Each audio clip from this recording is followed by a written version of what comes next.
Mga katanungan sasagutin, mga alalahanin lilinawin. Ito ang programang katuwang nyo sa usaping batas, serbisyo publiko at politika, maging sa kalusugan, physical man o espiritual. Ako po si Maricel Halili, pansamantalang humahalili kay Cheryl Cosim.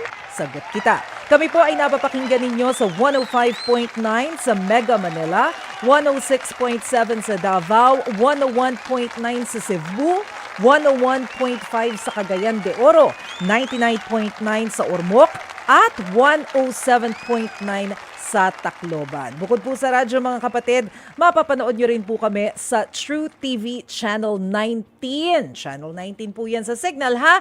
At maging sa Facebook at YouTube, isearch nyo lamang po ang True Network PH. Pwede rin kayong mag-comment dyan mamaya at babasahin po namin ang inyong mga opinion tungkol sa pag-uusapan natin ngayong hapong ito.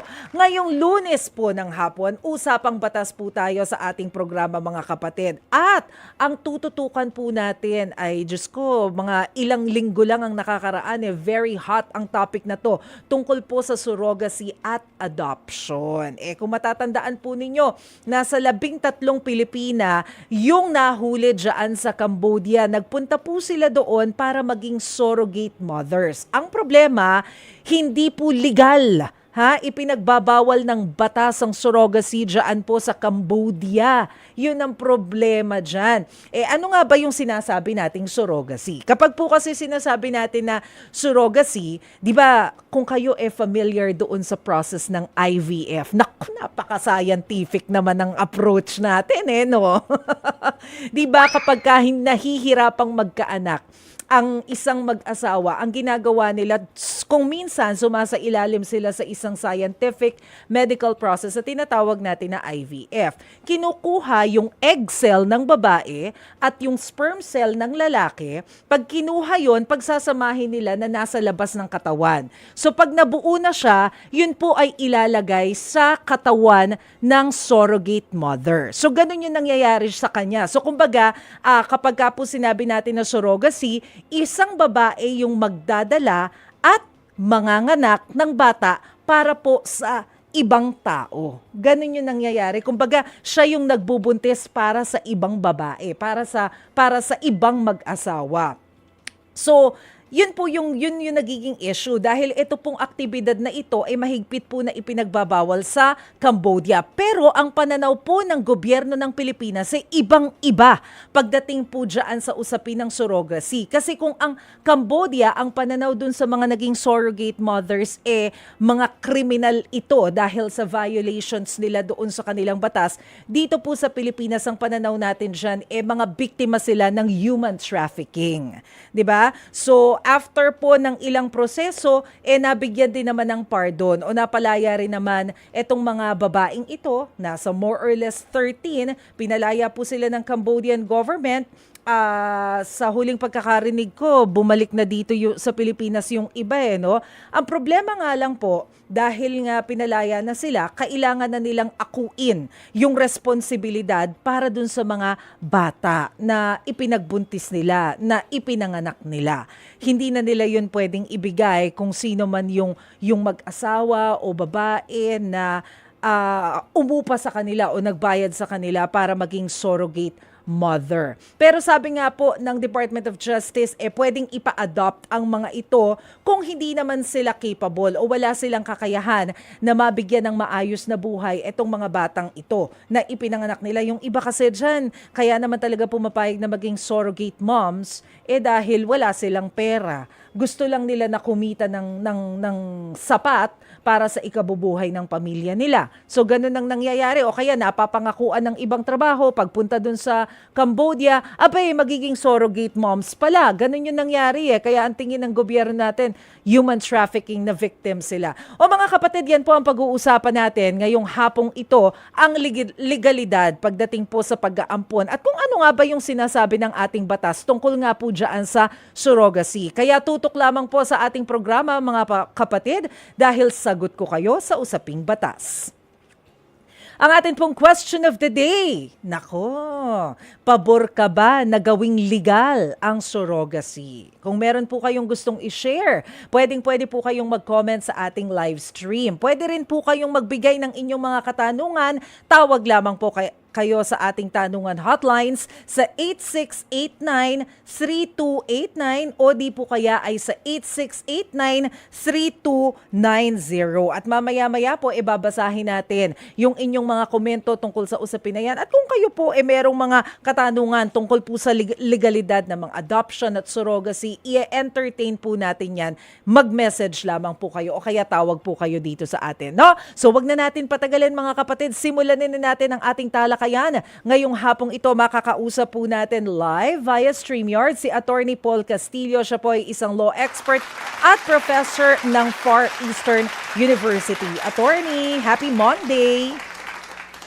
Happy Monday, Maricel, at sa lahat ng ating makikinig. No? At pagamat January 20 na, babatiin ko pa rin kayo ng Happy New Year. Oo nga, Happy New Year! Ano pa rin naman, bagong taon pa rin naman. At saka advance, Happy Valentine's Day. O, ang aga. Advance Happy Chinese New Year. Happy Chinese New Year. O, ang dami pa nating isa-celebrate. O, but anyway, Attorney, eto nga yung chinichika ko dun sa mga viewers and listeners natin kanina, yung tungkol sa surrogacy. Nangyari dun sa 13 Filipinas na nahuli dyan sa Cambodia. Pero mas maganda kung sa'yo na nanggaling. Ano ba yung sinasabi ng ating batas, ng batas natin dito sa Pilipinas tungkol sa surrogacy? Surrogacy kasi, no, siguro i-define natin ng mabuti. Ito yung pagkakarga ng bata na pwedeng sa iyo for another person, no? Or hindi naman kaya nagkakarga ka talaga ng bata, no? Yung mother or yung woman nagkakarga ng bata na hindi kanya. Dalawa kasi yan klase, Maricel, no? Meron yung yung just yung related yung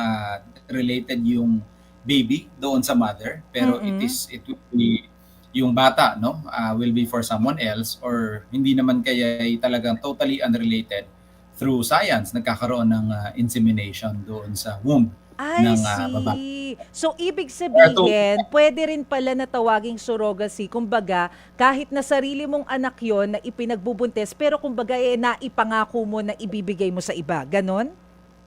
Yes, may ganung klaseng surrogacy, no? And yun nga, no? I'm not a medical expert, so I leave yung technicalities do sa ating mga doktor, butihing doktor, no? Pero from what I've read and seen about it, no, dito sa mga nangyari recently, ganun yung dalawang klase ng surrogacy. Now, yung sa tanong ko, Maricel, kung ano ba ang sinasabi ng batas natin tungkol sa surrogacy itself, no, as an act of pagkakarga ng bata, pagbubuntis ng bata, or yung mismong proseso ng surrogacy, ang batas natin ay tahimik sa ngayon kasi ibig sabihin wala pa tayong batas na talagang particular na gino-govern itong surrogacy. Kumbaga, kung titingnan yung Maricel, no, at sa ating pakinig at tagapakanood, may mga bill ho tayong final sa Senado at may mga ilang proposition noon, no, na para i-govern itong surrogacy or make it outright illegal or subject to certain requirements. Pero as far as I know, no, hindi ito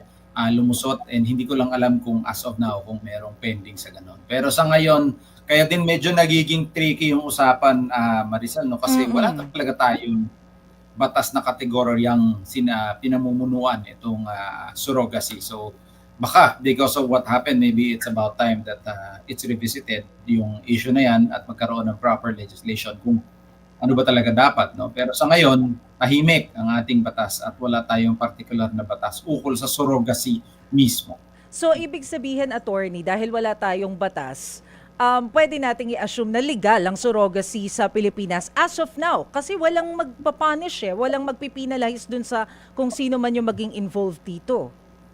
Well, yung actual act of surrogacy, Maricel, no, ibig sabihin yung limitahan natin siya dun sa ideya ng pagkakarga ng bata. Ako personally, parang hindi ko makita kung ano yung posibleng mali sa ating mga batas sa ngayon, kasi nga wala pa tayong eksaktong batas dito. Pero of course, yung mga surrounding circumstances dyan, Maricel, doon tayo nagkakaroon ng problema. Ano ang ibig sabihin nito? Halimbawa, no, ikaw ay nangako na pag nanganak ka yung bata ay automatic mong ipapangalan doon sa parang parents na napangakuan mo, no, sa future parents. Siyempre, you cannot do that, no? That is a simulation of birth pag nilagay mo na iba yung magulang. Yeah. Oo. One, no? Number two, yung iba naman, ganun din, no? Related din dito, nagkakaroon ng pagfa-falsify ng dokumento na sinabi, di umano ang nagpanganak doon sa bata ay kung sino yung nilagay doon sa birth certificate, gano'n. Pero hindi rin yung totoo. So related doon sa simulation ng birth is nagkakaroon din ng possible na falsification. So I think yun yung mga posibleng, how do you call this, Ma'am Maricel, no? Yung mga posibleng illegal sa surrounding circumstances. Hindi doon mismo pagkakarga, meaning ikaw, pagkakarga ng bata, as a surrogate, no? As a surrogate, wala akong alam na batas sa atin ngayon na nagbabawal dito as a surrogate. Pero effects na nangyayari pag pinanganak mo na yung bata o di naman kaya yung mga usapan sa simulat sa pool, no, na sige, ikakarga ko yung bata para sa'yo, papangako ko ng ganyan. And effectively, or ito worst case, Maricel, no, napakalungkot na nangyayari, papangako, inibenta yung bata. No? That's unfortunate, no? That's very unfortunate, very illegal. So, isa yan sa mga, masabi nating offshoot, no? Offshoot na posibleng mangyari dahil sa surrogacy itself. So, yun yung mga posibleng illegal na bawal mangyari, iilan sa posibleng illegal na mangyari. But yung surrogacy itself, no? Para sa akin, wala akong alam na batas as of now. Wala pa. Oo. It's categorically. So, Attorney Paul, dito siguro papasok sa inexplain mo yung naging issue before ng DSWD ng mga illegal social media groups na kumbaga ipinapangako nung mga nagbubuntis yung kanilang anak dun sa mga hindi magkaanak kapalit ng bayad. Minsan 10,000 pesos, depende. Yun. Yes. Human lives can never be for sale. Yes. Human life is never for sale. And posibleng trafficking ito among other violations ng ating batas, no. So yun yung gaya nga ng nabanggit mo, no. I think tayo rin yung nakapag-usap in this show, no. Sometime ago, posibleng resulta ng surrogacy baka nga nangyayari, and unfortunately we've seen it online, no. Sabi ng DSWD noon at nabalita din na merong mga ganong grupo na nag-o-offer, and yun yung isang malungkot na pwedeng mangyari out of surrogacy. Bagamat walang categorical law on surrogacy itself, no? But yung mga results and of galing dito, doon we have laws for it, and maraming bawal na mga bagay-bagay ukol dito. Attorney, kanina nabanggit mo rin na meron ng ilang mga lawmakers na sumubok na mag-file ng bill pero hindi ito umusad. Ano kaya yung dahilan bakit tingin mo hindi ito naging priority sa Congress before? Well, it's hard to say, no, Maricel, maraming ibang baka naman nung time na final na yun maraming priority legislation issues na mas kailangan ng tutukan. Although this is an important issue, no, ayaw nating i-downplay ang importansya niya. Pero siguro nung time na yun, ganun. Or baka din, I don't know kung merong opposition to it, I'm not really sure, no. Pero marami kasing factors, Maricel, bakit ang isang panukalang batas ay hindi umuusad. Pero minsan included talaga dito yung prioritization, no, based on certain issues that are governing or prevalent nung time na final ito. So siguro baka hindi rin siya na-push. Attorney, hindi ako aware kung may mga cases na tayo ng surrogacy dito sa Pilipinas kasi as far as I know, yung mga celebrities kasi na nagkaanak through surrogacy parang sa ibang bansa kasi nila ginawa. So I don't know kung meron dito. Pero since wala nga tayong batas tungkol sa surrogacy dito sa Pilipinas, paano kung halimbawa meron palang ganitong klase, sino yung dapat na ituring na legit na parents nung bata? Yung nagdalang tao o yung supposedly aampon? Well, that's a very good question, no. Siguro when we say instead of saying legitimate, Maricel, gamitin natin yung term na biological. Kasi yung legitimate may technical meaning yan, no. Legitimate and illegitimate under law. Which is basically related sa pagkakasal ng parents. Pero in terms of yung biological connection, ibig sabihin kung sino ba ang ituturing na kadugo ng Mm, bata? mm, mm. That's a very good question. In fact, we don't know now kasi obviously doon sa isang type of surrogacy na yung nanay is blood related doon sa bata, Yun na even nga, if eh. yung Oo. bata ng tao later on, of course, biologically by blood, connected siya dun sa bata, no? At kung sino man, Mm. of course, nag-provide ng sperm or yung father, siya yung biologically connected dun. So, in terms of biology, I think that batch is very clear. Pero halimbawa, no, doon sa talagang nag-carry ka lang, nag-carry ka lang ng bata, yung hindi ka talaga related, no, by Yes, blood. yes. Yun ang magandang question. Can we say na the mother na nagdala ng bata is biologically connected or yung talagang DNA ng mismong parents na nag-provide ng egg and ng sperm, sila talaga Mm. yung parents. The surrogate mother being merely a parang ano ba, parang channel, no? Or kumbaga parang Mm. talaga lang para doon sa mga parents. Ako, no, I will not overstep into the realm of medicine, Oo, Maricel. Siguro oo. ang mga scientifico at eksperto ang makakapagsabi sa atin kung pwede mo ba masabing biologically connected yung baby doon sa nanay depending on the circumstances. Siguro gano'n. Pero to me, even that is a question kasi nga wala tayong batas at regulasyon sa ukol sa aspetong iyon as of now. Ang hirap pag walang batas, attorney. Talaga. Wala tayong basis. Kasi alam mo na, curious tuloy ako, paano kung halimbawa, ang type ng surrogacy, yun nga na hindi naman talaga niya DNA yon at galing talaga sa ibang magulang. Pero after niyang ipanganak, na-realize niya na, teka, 9 na buwan ko tong dinala. Galing to sa akin. So, Yes. iniisip ko, does it mean na pwede niyang akuin na hindi, anak niya to, pwedeng magbago yung isip niya last minute na, hindi ko to bibigay sa'yo, ako nga nagbuntis dito eh. Yes, Diba? exactly, Maricel. No? Siyempre, yung dugo na I mean yung pagkain, nutrients na dumaloy doon sa bata, no. Again, I don't wanna overstep my Mm, mm. legal legal know-how, no, and I submit diyan sa ating eksperto. Pero parang I would think, no, yung nutrients, yung sustento ng baby inside the mother's womb are Mm. all important and connects the child in one way or another doon sa kanyang nanay. So, well, hindi ko masabi kung nanay, no, doon sa Oo nagdala nga sa eh. kanya. So, Mm. tama ka, Maricel, mahirap pag walang batas. In fact, kahit nagkakaroon na tayo ng batas sometimes, as we develop, no, over time, doon natin nakikita na parang marami pang kulang yung batas, kaya din ina-amendihan yan tuloy-tuloy. So as of now, zero tayo ukol sa particular na batas sa surrogacy. So hindi natin alam. That's a very valid concern, Maricel, yung nabanggit Mm. mo. Mm. Sabi ng surrogate, teka lang, parang 9 buwan kong dinala yung baby at I feel connected doon sa bata. Paano na yung ganong situation and ano na siya, umalis na, lumayo, no? Nowhere to be found. So hindi na rin alam ng kung saan pinanganak niya, kanya na yun. Yung mga ganong situation, no? Yes. Maganda rin yung tanungan mo. And even when you asked it, no, even ako ngayon napaisip ako, ano nga ba talaga ang 'Di sitwasyon pagka ba? ganon? Oo, mahirap eh. Pero attorney, curious din ako dun sa nangyari dun sa 13 ladies Yeah. Filipinas na pinadala dun sa Cambodia tas biglang naging surrogate mom pala sila. Kaso illegal Hmm. doon. Dito sa atin, wala nga tayong batas. So kapag ganun, may habol pa ba sila to also protect them legally? Because kung ang tingin natin human trafficking, ano yung pwede nilang gawin to also protect themselves?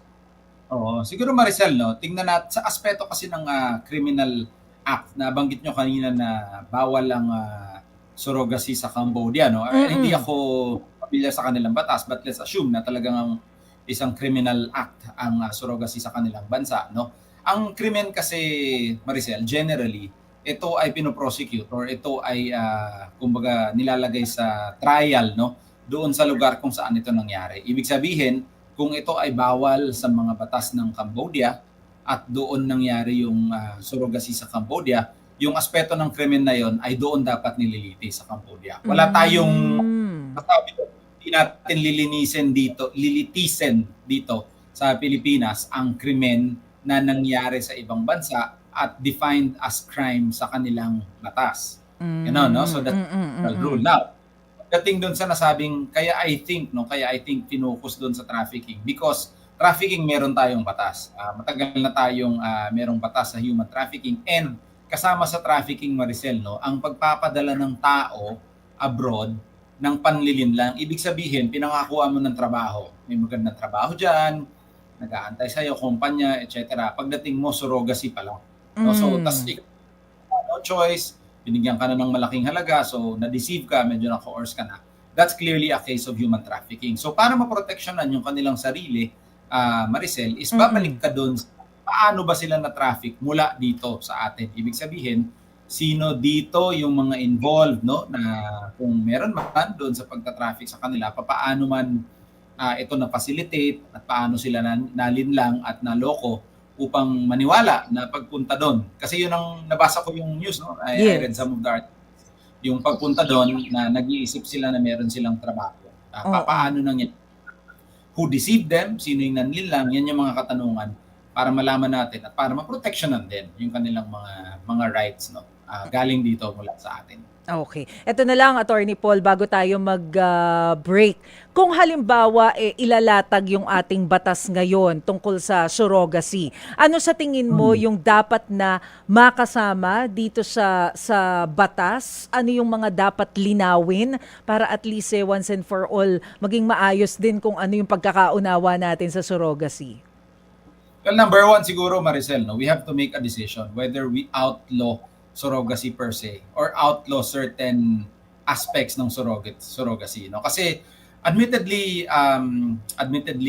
Maricel, no, ang surrogacy is a science that is here, and sometimes hindi mo mapipigilan yan eh. You just have to regulate it, or in a way na nagagamit ito para sa nakabubuti. So sa akin palagay, no, siguro titignan natin kung ano ba yung mga pwedeng gawin in terms of surrogacy. Clearly, paano ang parentage, responsibility para sa bata to ensure na yung surrogate mother is cared for din, no? Kung sino man yung naging surrogate siya. And of course, meron ding ample protection na, of course, ultimately para dun sa baby, no? Ang baby naman, regardless kung sino ang magulang, Maricel, no, is not responsible for whatever happens. So, ultimately, protection para dun sa bata. Siguraduhin na pag siya ay pinanganak is, yun nga, yung ample care, pamilya, pag-iingat para sa kanya. At siguro, pwedeng kasali sa panukalang batas, no, or batas kung magkakaroon man dito, is yung sisiguraduhin natin yung kanyang status as a child, no, at kung kanino. We will enforce responsibility of course, dun sa surrogate parent, and of course dun din sa nagkontrata or kumuha ng services, no, ng surrogate parent to ensure yung status ng bata is amply protected. Kasi hindi niya naman, wala naman siya magagawa kung paano siya dumating sa mundo na ito. But that is something we, the adults, can do something about. Oo nga, no, yung custody kailangan din linawin doon. Kawawa rin yung bata no? Oh, but anyway, yes, Attorney Paul, meron kang gusto idagdag? No, go ahead. I'm okay. Hindi, Attorney Paul, sasabihin ko lang kasi mamaya, pag-usapan naman natin yung legalities, tamang proseso. Kapag halimbawa, ikaw, o kung sino man doon sa ating viewers, gustong mag-ampon ng bata, paano ba yung tamang proseso dito sa Pilipinas? So mamaya po pag-uusapan natin yung legalidad ng adoption dito sa Pilipinas.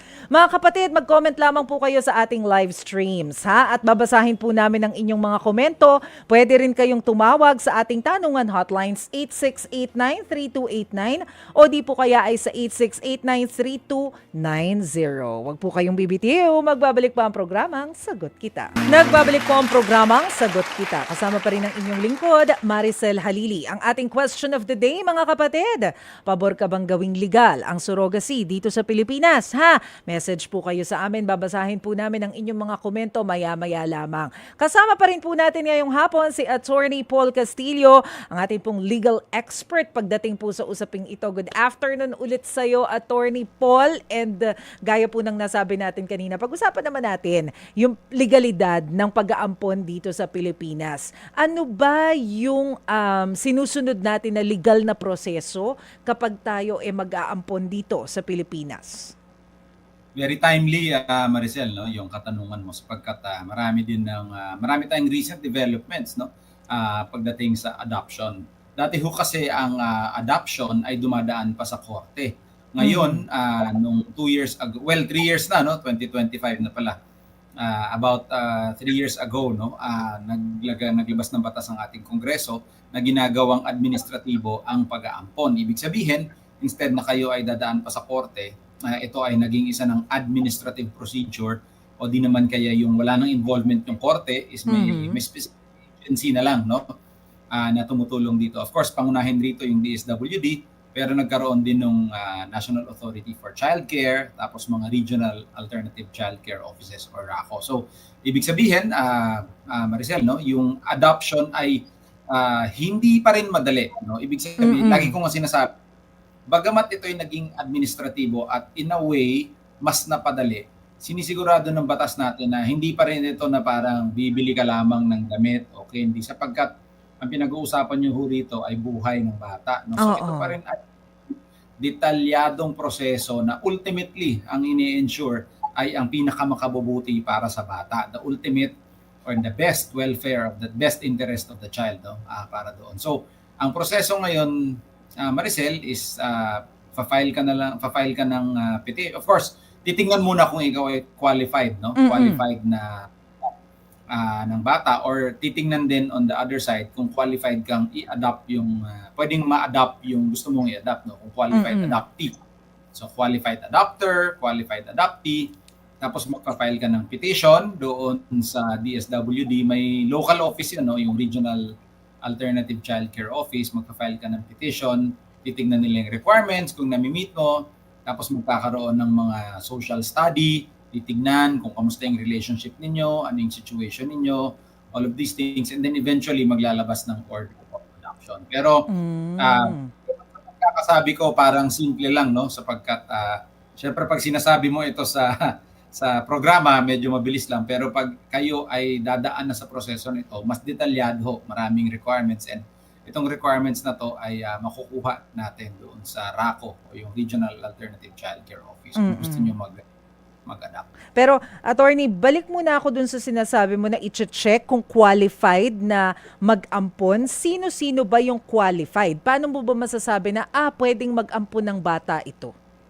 Well, maraming yung qualifications, Maricel, na nasa loob ng batas, yung law na pinakabago nating law on adoption.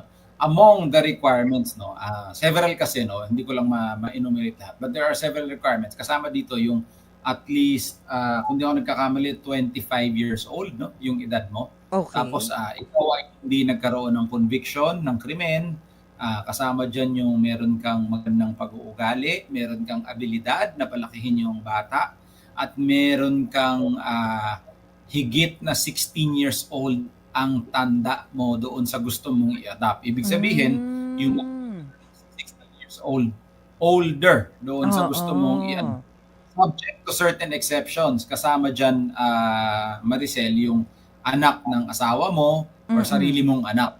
Elevate status to legitimacy. So, but generally speaking, no, kung yung edad na requirement is 25 years old yung mag-a-adopt at mayroong 16 years gap between doon sa nag-a-adopt at mag-aampon. Bakit 16 years? Well, I think ano yan, sinet ng ating Kongreso just to establish the distance to ensure ng qualification ng mag-a-adopt, among other things. And so, yun yung importante, Maricel, na ma-meet mo yung certain requirements. Nabanggit ko na kanina, no, dapat wala kang conviction for a crime involving. Yeah. Pero, importante o requirement din ba na legally married ka para makapag-ampon? Or okay lang kahit na dalaga, binata ka, gusto mo mag-ampon? Is that allowed?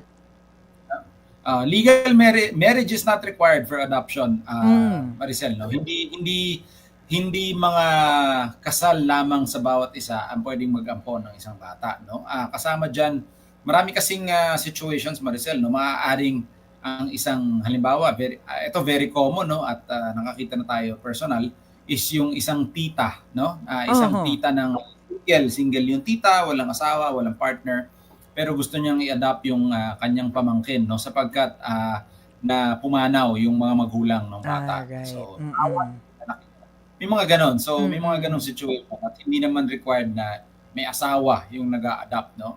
Kasi gaya nga nung sabi natin na Maricel, no, ultimately ang goal ng ating batas is yung kung ano ba ang pinaka nakabubuti doon sa bata. So it's not necessary, it's not always the case, no, na kailangan kasal sila para doon sa pinaka nakabubuti sa bata. Sometimes i-meet naman yung qualifications at makakapag-provide ng good quality life yung mag-a-adapt doon sa bata. So ina-allow naman yun. Subject to review and check. Ang iniisip ko, attorney, gaano ka-importante yung financial status nung aampon? Kasi kung i-check mo yun, how will you check kung financially capable ba tong aampon na to or not? Meron ba silang required na dapat at least ganito yung income mo for a month? Meron bang ganun? No, hindi naman I'm not familiar, Maricel, of any specific amount, no. But of course, kasama sa requirement is yung ability mo to be able to provide. Meaning, because dahil nga importante yung welfare ng bata, ayaw naman natin na pahintulutan ang pag-aampon only para makasama sa bata. What if talagang hindi pala kaya, no? Hindi pala talaga kayang buhayin yung bata at baka mapasama yung bata. So of course, ganun. But hindi ho natin yan, wala hong set na metrics yan na dapat ganito yung kita mo, dapat ganito katayuan mo sa buhay, no? Ang batas ho natin ay bulag sa rich or poor when it comes to adoption. Except hindi siya bulag doon sa welfare ng bata. So hindi naman yan tanong kung rich or poor yung mag-a-adapt eh. Ang tanong is kaya ba nang mag-a-adapt na buhayin yung bata within reasonable means, no? Hindi naman kailangan na sobrang marangya or mayaman. Of course, hindi rin naman pwede yung talagang walang-wala, meaning wala na makain. Delikado sa buhay ng bata. So ganun na yan tinitingnan, walang specific na valuation or all of that. But what's important is yung abilidad mo na mapalaki yung bata. No? So important siya, yung sinabi mo, financial capacity, important in the sense na may kaya mong buhayin yung bata. Pero hindi naman important na talagang ganito kalaki yung amount na meron ka or ganito yung amount na meron ka. Titingnan pa rin yan overall in relation to the welfare ng bata. Okay, so malinaw na, attorney, kung ano yung mga hinahanap natin para dun sa mga willing mag-ampon. Pero ano naman o kailan mo naman pwedeng sabihin na etong batang ito pwede tong ipaampon? Sila yung mga qualified for adoption. Yeah. Ang qualified for adoption, no, magkakaroon ng after kasi i-review Maricel, no, titingnan yung status ng bata. Obviously, pag yung bata ay may biological parents na hindi naman willing na ipa-adopt yung kanilang bata, obviously tanggal na yon. Of course, you need the consent of the biological parents. So number 1. Number 2, hindi naman ang tawag nito, yung bata is hindi siya ma-declare na legally available for adoption for a variety of reasons. What if sabihin natin na wala man yung kanyang magulang pero nasa kustodiya siya nung by law entitled sa kanyang kustodiya. So ganun yung mga circumstances among others, no, para malaman kung pwede talaga. But isa pa doon, kasama pa doon Maricel, is yung titingnan yung psychological and emotional status ng bata, no. Of course kasama din yung ng prospective parents, no, tawag natin potential parents, pero tinitingnan din yung katayuan ng bata kung nagkakaroon ba ng kanilang parang matching, no, doon sa kanilang relationship. Kaya may tinawag ako kaninang case study. Ibig sabihin ng ating mga social workers and ako, I've worked with several social workers. They're very good work they do, no. Magaling, and may marami ako natututunan sa kanila na oo nga, no, sa lawyer hindi ko nakikita. May mga ganun pala terminology, consideration ukol sa bata na tinitignan nila kung papaano ba, kung okay ba, parang can relate ba, no, yung bata doon sa magulang, and okay ba silang match, kung click ba sila, pag pinagsama mo ba yung lang doon sa bata, ito ay sa friction, kaguluhan at hindi makabubuti para sa magulang, but most importantly hindi makabubuti para sa bata. Usually, attorney, gaano katagal tong ginagawa nilang mga social study para malaman na, okay, pwede may chemistry yung possible mag-adapt tsaka yung aampunin? Yeah, normally 6 months yung length ng study, Maricel, no. Siguro sa kanilang pag-aaral, yun siguro yung enough time na ma-determine, no? Pero as far as I know, pwede yang pahabain, Maricel, kung talagang kailangan patignan, or at the same time, kung pwede din namang paiklian yan. Kasi may mga situation, Maricel, na halimbawa, no, yung bata, ano na yan, 10 taon na yan nakatira sa amin. Wala nang ibang kinikilala yung magulang kung hindi kami. No?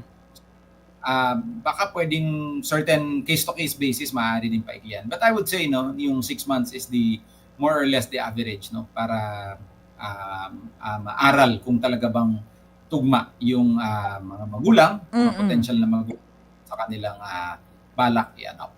Saka syempre titingnan, Maricel, no, madagdag ko lang, hindi lamang yung psychological hindi lamang yung psychological capacity or status ng bata. Syempre tinitingnan din yung pagpapahintulot ng iilang tao ukol doon sa bata. Of course, number one yung parents ng bata, biological parents. Yes. Kung ayaw ng biological parents, hindi na pwede. Or kung wala yung biological, may mga kapatid, no? Kung may mga kapatid yung bata na more than 10 years old, hinihingi din. And of course, Maricel, no, kung yung mismong bata na i-adapt ay more than 10 years old, titingnan din yung kanyang pag-consent dito. Kasi pag more than 10 years old, may ability ka na makapagsabi na hindi, ayoko hong magpa-adapt, ayoko hong magpa-ampon. Tinitingnan din yung consent. Teka, attorney, linawin ko lang yun. Baka mali yung intindi ko kanina, medyo nag-choppy kasi. You said na kapag may kapatid na more than 10 years old, hihingan din yun na pahintulot kung pwedeng ampunin yung bata? Tama ba yung dinig ko sa'yo, attorney? Yes. Titingnan yung kanyang mga basically, no, basically parang kapatid nung i-adapt pag sila ay more than 10 years old na, kasi anak din sila nung biological parents, yes. Di ba? So titingnan din yung kanilang consent. Kasama yon sa paghihingan ng consent. In addition doon sa consent nung mismong adoptee nung balak ampunin, kasama dun sa kanya kung kung papayag siya at siya ay more than 10 years old. Kasama yon. What if wala na yung parents? Kung ulila na yung bata, wala rin siyang kapatid o wala yung immediate family, sinong magbibigay ng consent? Kasi ang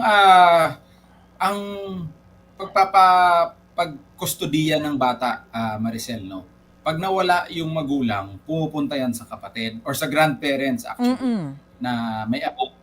Tapos kung hindi naman, doon sa kapatid na may ability. So yung pag-consent is will also go along those lines. Naka-ladder pala. Enumerated kasi sa batas, Maricel, kung sino yung mga hihingan ng consent. Pero what if for the sake of argument, na lahat ng itong kailangan ng consent, wala. Talagang completely nawawala sila, no? By reason of death or talagang wala lang sila for whatever reason, no? Then I would think wala nang consent na hihingin sa kanila kasi precisely nawawala nga sila. Pero hindi pa rin automatic na dahil wala nang consent ng normal na hinihingan ng consent, pwede nang ma-adapt. Hindi pa rin naman automatic yun dahil marami pa rin yung proseso. Sama pa rin dyan yung case study na regardless of sinong nandyan, pag-aaralin pa rin kung pwede ba talagang ma-adapt yung bata. Okay. So, paano, attorney, kung halimbawa nandun na sa DSWD o kaya nasa ampunan na yung bata, pwede bang mamili yung mga mag-aampon na, ayan, yung batang yan yung gusto ko? Paano ba yung sistema doon? Paano nila pinag-match yung aampon sa aampunin? I think, Maricel, no, magandang mas ma-explain yan sa future, no, ng ating mga kawani sa DSWD. But the way I understand it is meron sila mga matching program at kasama yan doon sa pag-aaral, sa pagsusuri nila, yung case study, yung social study. Meaning to say, kaya nila na-match yan because of sa kanilang pag-aaral, fit yung bata na gustong i-adopt doon sa magulang, no, na gustong mag-adopt. Syempre, pwede kang mag-express ng desire mo, Maricel, no. Ganun ko ipuput, no. Bilang prospective parent, pwede kang mag-express ng desire mo na itong particular na bata na ito yung gusto mong i-adopt, no? Parang for whatever reason, minsan may mga ganun sinasabi nila nung nakita ko parang nahulog yung puso ko sa kanya. Yung gano'n, no? Oo. Minsan mga gano'n. But of course, hindi naman mo decision lang 'yun na gusto ko siya na 'yun. Ima-match din kayo, no?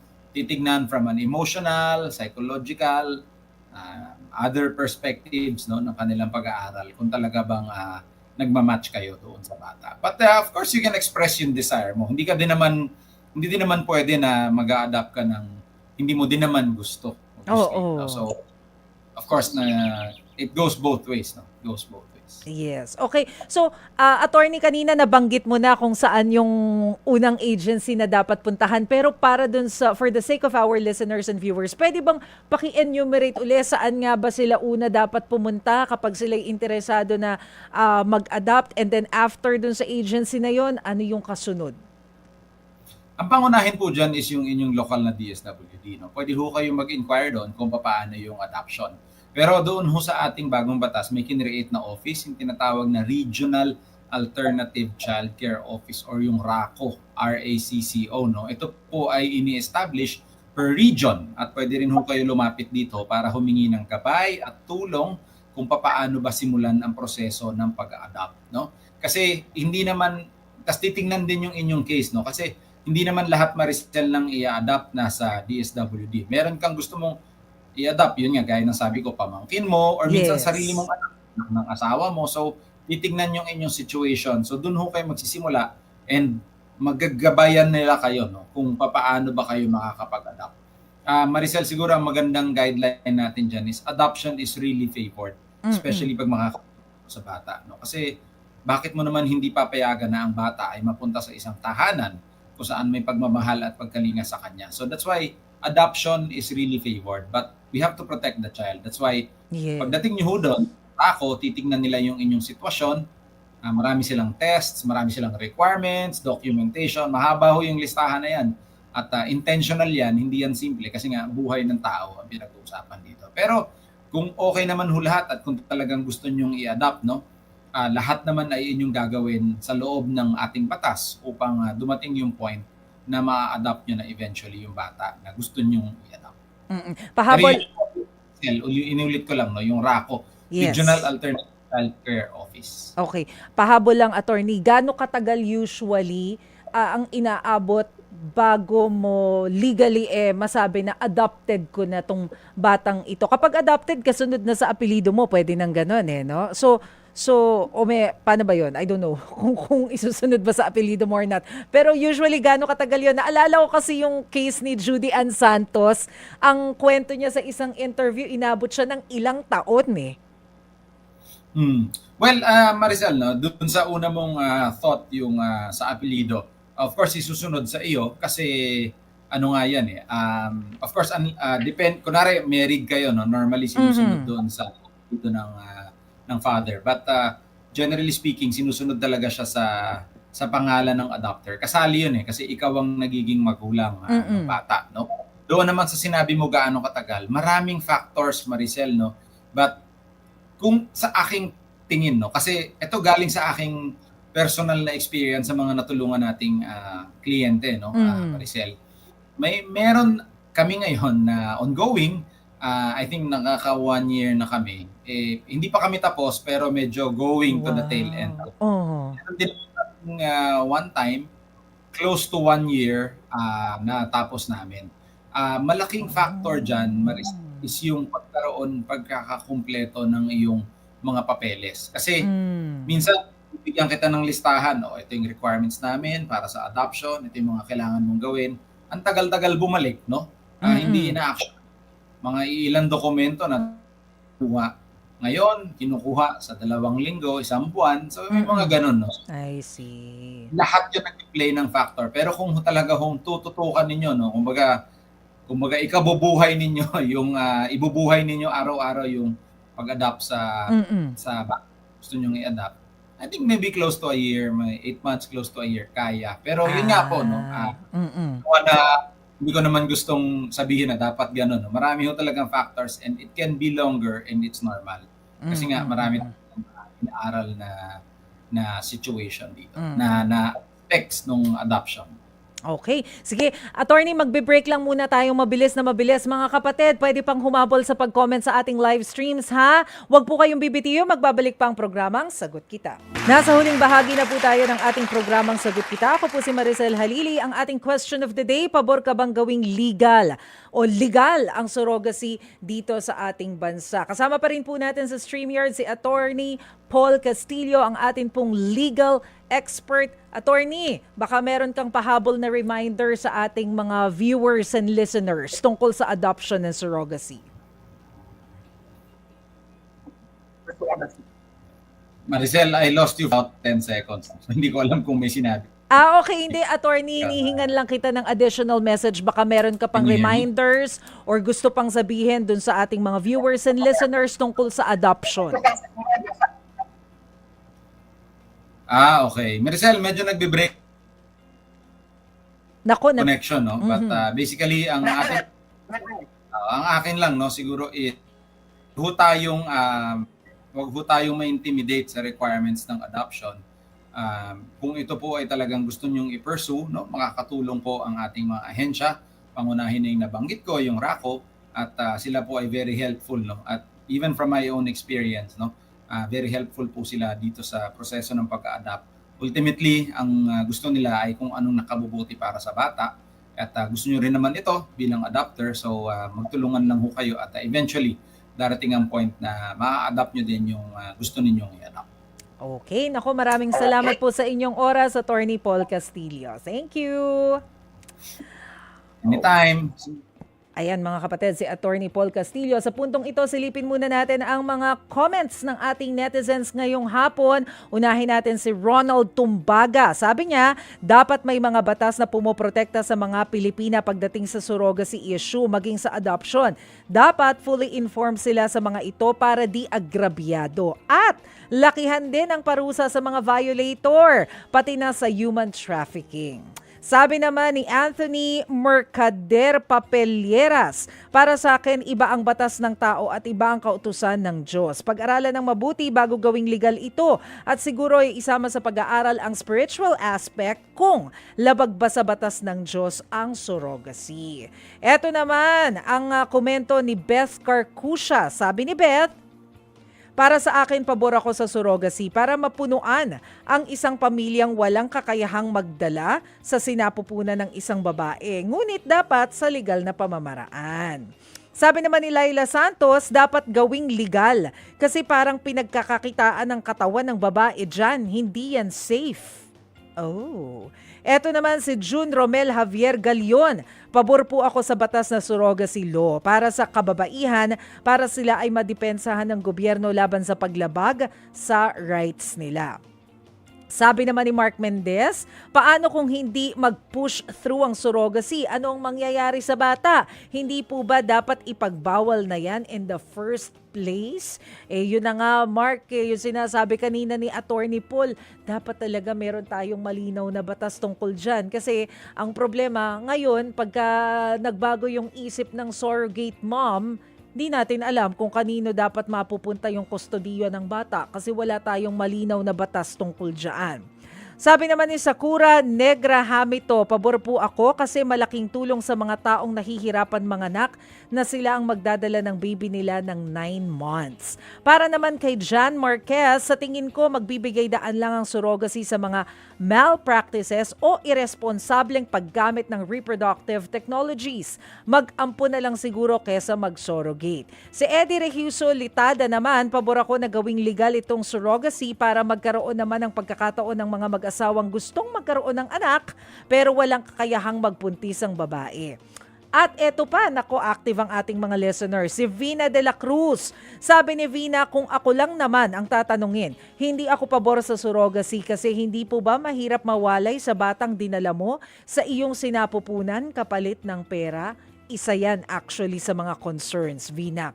Oh, hello din and good afternoon sa ating mga suki ngayong hapon. Kay Erold Grimares, malamig na hapon sa iyo, nagpe-present si Erold. Ha? At binabati niya rin ang crew ng Durapest Termite and Pest Control. Mga taga Muntinlupa, magandang hapon sa inyo. At magandang hapon din kay Romel Maluto mula naman sa Guimaras. Uy, Guimaras sa Mango. Masarap ang mga mangga dyan, matatamis, bongga. Uy, binabati ko rin. Ito talagang si Aleni Hungko at saka si Alex Fuentes. Forever present yan. Hanggang sa STL mamaya kasama namin yan.